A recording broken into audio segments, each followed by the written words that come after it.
Loss shows up in many forms.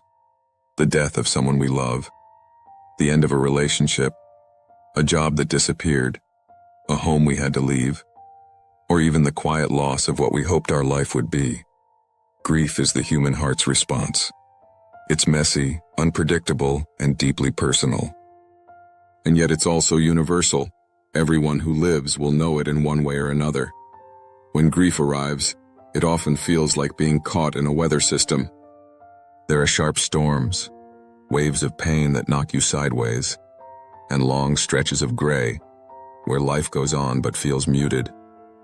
You might find yourself crying at small things, forgetting simple details, or feeling disconnected from people who seem to carry on as usual. All of this is normal. One of the first things to remember is this: there is no single correct way to grieve. Society sometimes hands us scripts.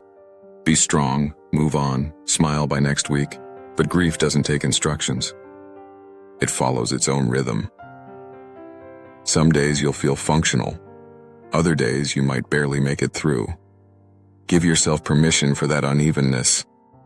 There are a few practical ways we can meet grief that help it move without denying it. First, name what's happening. Say it out loud or write it down. I'm hurting. I miss them. The simple act of naming loosens shame and gathers scattered feeling into something we can hold. You don't have to explain or justify the pain, just acknowledging it matters. Second, create small rituals. Rituals give grief a structure and a place.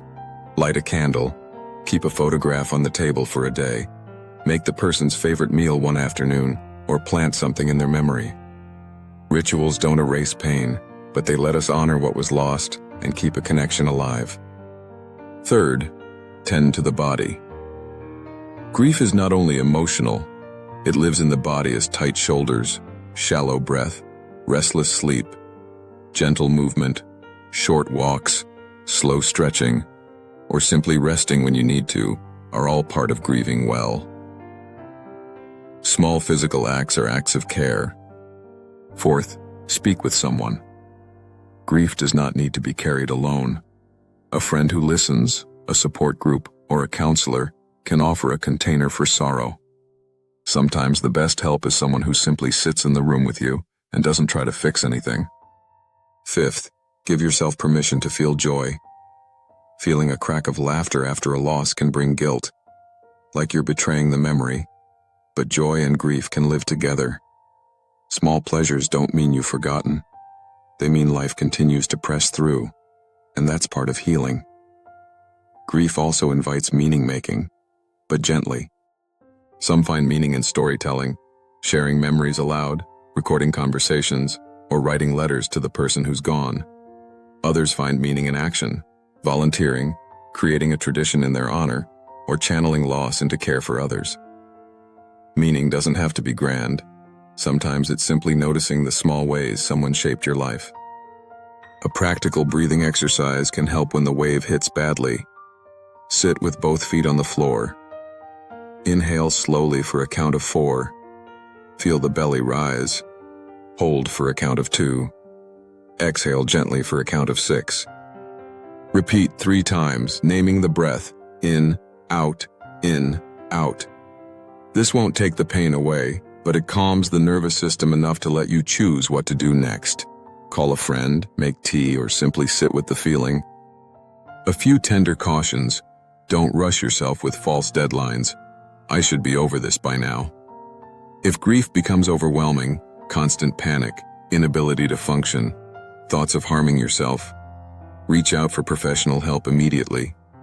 Therapy, grief counselors, and crisis lines are there because grief can sometimes need more than friends and time. Finally, remember that grief changes shape. It softens and then surprises you in different seasons. Anniversaries, songs, or smells may reopen a wound. That's normal.